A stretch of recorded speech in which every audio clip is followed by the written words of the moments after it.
बच्चों आज हम एक नया चैप्टर शुरू करने वाले हैं जिसका नाम है a house is not a home.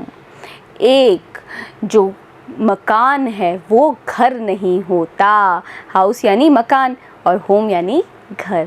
अब क्यों नहीं होता जानने के लिए क्या करना पड़ेगा, हमें करनी पड़ेगी इस चैप्टर की शुरुआत। तो चलो करते हैं पहले भाग की शुरुआत।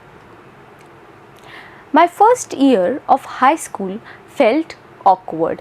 जो मेरा पहला साल था हाई स्कूल का वो ऑकवर्ड लग रहा था, बहुत ज़्यादा तकलीफ़ देह लग रहा था। After leaving junior high at the head of my class with all the seniority the upper grade levels could afford me। तो क्या बोल रहा है जो लेखक है, वो ये बोल रहा है कि छोड़ने के बाद जूनियर हाई को कैसे छोड़ा कि भाई क्लास के मुखिया के रूप में सारी सीनियरिटी के साथ, सारी वरिष्ठता के साथ, जो भी अपर ग्रेड यानी कि जो ऊपर की जो कक्षाएं हैं जो मुझे दे सकती थी, उस वरिष्ठता के साथ जिस हिसाब से मैंने वो क्लास छोड़ी थी, इट फेल्ट स्ट्रेंज, ये बहुत ज़्यादा अजीब लग रहा था। Starting over as a freshman, कि प्रारंभ करना फिर से एक फ्रेशमैन की तरह, एक नए विद्यार्थी की तरह। The school was twice as big as my old school. ये जो नया विद्यालय था ये 2 गुना बड़ा था मेरे उस पुराने स्कूल से। And to make matters worse, और चीज़ों को और भी बुरा करने के लिए, और भी ख़राब करने के लिए, my closest friends were sent to a different high school. मेरे जो क्लोजेस्ट फ्रेंड्स थे, जो घनिष्ठ मित्र थे, उनको भेज दिया गया था एक अलग हाई स्कूल में। आई फेल्ट वेरी आइसोलेटेड, और मुझे बहुत ज़्यादा आइसोलेटेड, एकाकी महसूस होता था। तो बच्चों एक बच्चा है वो बता रहा है अपने बारे में कि अब मैं कौन से स्कूल में आ गया हूँ, मैं हाई स्कूल में आ गया हूँ, और हाई स्कूल में भी मेरा दूसरे विद्यालय में एडमिशन करा दिया गया है। मेरे सारे घनिष्ठ मित्र अलग विद्यालय में चले गए हैं, इसी कारण से नए विद्यालय में मुझे बहुत ज़्यादा एकाकी महसूस होता है। तो क्या क्या शब्द है बच्चों यहाँ पे देखिए। ऑकवर्ड, ऑकवर्ड का मतलब होता है तकलीफ देह। लीविंग यानी कि छोड़ना या छोड़ने। सीनियरिटी होती है वरिष्ठता। ग्रेड यानी कि कक्षा। स्ट्रेंज का मतलब होता है अजीब। स्टार्टिंग यानी कि प्रारंभ करना। फ्रेशमैन का मतलब है नए। ट्वाइस मतलब 2 गुना। वर्स का मतलब होता है और भी बुरा। डिफरेंट यानी कि अलग। आइसोलेटेड यानी कि एकाकी, तो मुझे बहुत एकाकी महसूस होता है इस नए स्कूल में। I missed my old teachers so much that I would go back. तो क्या करता था मैं, मेरे को याद आती थी अपने पुराने अध्यापकों की इतनी ज़्यादा कि मैं वापस जाया करता था एंड विजिट देम, और उनसे मुलाकात किया करता था। They would encourage me to get involved. वो मुझे क्या करते थे, एनकरेज करते थे, प्रोत्साहित करते थे टू गेट इन्वॉल्व, कि मैं शामिल हूँ इन स्कूल एक्टिविटीज़, स्कूल की, नए विद्यालय की गतिविधियों में। So that I could meet new people, ताकि मैं मिल सकूँ नए लोगों से। They told me that in time I would adjust and probably end up loving my new school more than I had my old one। और मेरे अध्यापकों ने ये भी कहा कि कुछ समय में मैं एडजस्ट कर लूँगा, मैं क्या कर लूँगा भाई, खुद को समायोजित कर लूँगा, और प्रोबेबली, संभवतः ये भी हो सकता है कि मैं नए विद्यालय से ज़्यादा प्रेम करूँ पुराने की तुलना में। They made me promise that when that happened, I would still come by and visit them। और उन अध्यापकों ने मुझसे ये वादा लिया, प्रॉमिस लिया, वादा लिया कि जब भी ऐसा होगा मैं फिर भी आया करूँगा और उनसे मिला करूँगा। क्या क्या शब्द है बच्चों देखिए यहाँ पर।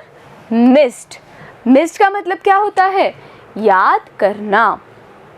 विजिट, विजिट यानी कि भेंट या फिर मुलाकात। एनकरेज, एनकरेज का मतलब होता है प्रोत्साहन देना। इन्वॉल्व यानी कि शामिल होना। एक्टिविटीज़ यानी कि गतिविधियों। एडजस्ट का मतलब है व्यवस्थित होना। प्रोबेबली का मतलब क्या होता है? संभवतया। लविंग यानी कि प्रेम करना। प्रॉमिस यानी कि वादा या वचन। और हैपेंड यानी कि होगा। तो उन्होंने ये वचन लिया कि जब भी ऐसा होगा कि तुम नए स्कूल से ज़्यादा प्रेम करने लगोगे, तुम वापस आओगे, फिर भी हमसे मिला करोगे फ्रॉम टाइम टू टाइम, समय समय पर। I understood the psychology in what they were saying. मैं समझ जाता था वो साइकोलॉजी, वो मनोविज्ञान जिसके तहत वो ये बातें कह रहे थे। But I took some comfort in it nonetheless. पर फिर भी मैं थोड़ी सी क्या पाता था? सांत्वना पाता था, आराम पाता था। नॉनदलेस मतलब फिर भी।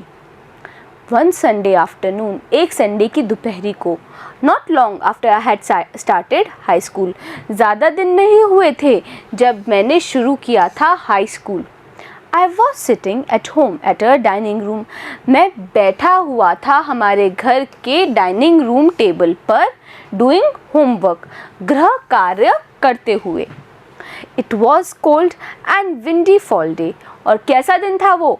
ठंडा हवादार fall day यानी पतझड़ का दिन था।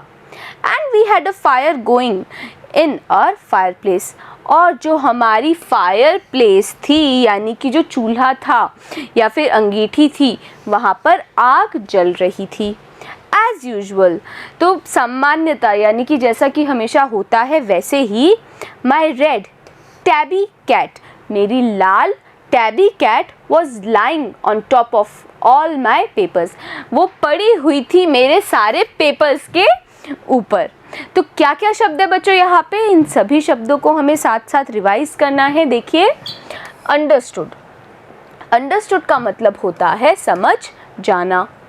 साइकोलॉजी यानी कि मनोविज्ञान। कंफर्ट यानी कि सांत्वना या फिर आराम। नॉनदलेस यानी कि फिर भी। स्टार्टेड का मतलब होता है शुरू कर दिया। सिटिंग यानी कि बैठा हुआ था। होमवर्क का मतलब क्या होता है? गृह कार्य। विंडी यानी कि हवादार। फॉल का मतलब क्या होता है? पतझड़। फायर प्लेस यानी चूल्हा या अंगीठी। और यूजुअल यानी कि सामान्य। तो मेरी जो बिल्ली थी वो वैसे ही सामान्य रूप से मेरे पेपर्स पर बैठी हुई थी। परिंग, परिंग यानी कि बिल्ली जो धीमे आवाज़ में जो स्वर करती है वो। तो बिल्ली क्या कर रही थी? पर कर रही थी, लाउडली, ज़ोर से करने लगी। वो जो धीरे धीरे वो म्याऊं म्याऊं करती है ना, वो ज़ोर से करने लगी। एंड ओकेजनली, और वो यदा कदा स्वॉटिंग करती थी, ज़ोर से मारती थी एट माई पेन, मेरे पेन को, फॉर एंटरटेनमेंट्स सेक, मनोरंजन के लिए। She was never far from me, वो कभी मुझसे दूर नहीं गई थी। I had rescued her when she was a kitten, मैंने उसको बचाया था जब वो थी एक किटन यानी कि वो बच्चा थी। एंड समहाउ शी न्यू, और किसी तरह उसको पता था, आई वॉज द वन, मैं ही वो था, responsible for giving her the good life, जो कि उत्तरदायी है देने के लिए उसको एक अच्छा जीवन। यानी कि बिल्ली जो थी, जब वो छोटा बच्चा थी तब इस लड़के ने उसको बचाया था, और ये बिल्ली बात जानती थी कि उसी के कारण उसको ये अच्छा जीवन मिला है। तो क्या क्या शब्द है बच्चों यहाँ पे? देखिए, परिंग, परिंग का मतलब क्या होता है? बिल्ली का धीमा स्वर। लाउडली मतलब ऊंचे स्वर में। ओकेजनली होता है यदा कदा। स्वॉटिंग यानी कि जोर से मारना। एंटरटेनमेंट, ये क्या है बच्चों? एंटरटेनमेंट, इसका मतलब क्या होता है? मनोरंजन। सेक, सेक क्या होता है? के लिए।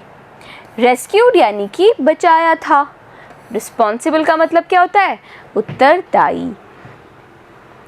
तो बच्चों, हम जानते हैं कि ये जो लड़का है नए स्कूल में गया और किस प्रकार से नया स्कूल उसको अच्छा नहीं लगता। साथ ही साथ हमने जाना कि उसकी एक बहुत ही प्यारी सी पालतू बिल्ली भी है जिससे वो बहुत प्रेम करता है। लेकिन अभी तक तो घर की बात हुई ही नहीं कि घर के साथ क्या हुआ है। पर क्या हुआ है जानने के लिए क्या करना पड़ेगा, हमें देखना पड़ेगा अगला वीडियो। बने रहिएगा मेरे साथ, मिलते हैं अगले वीडियो में।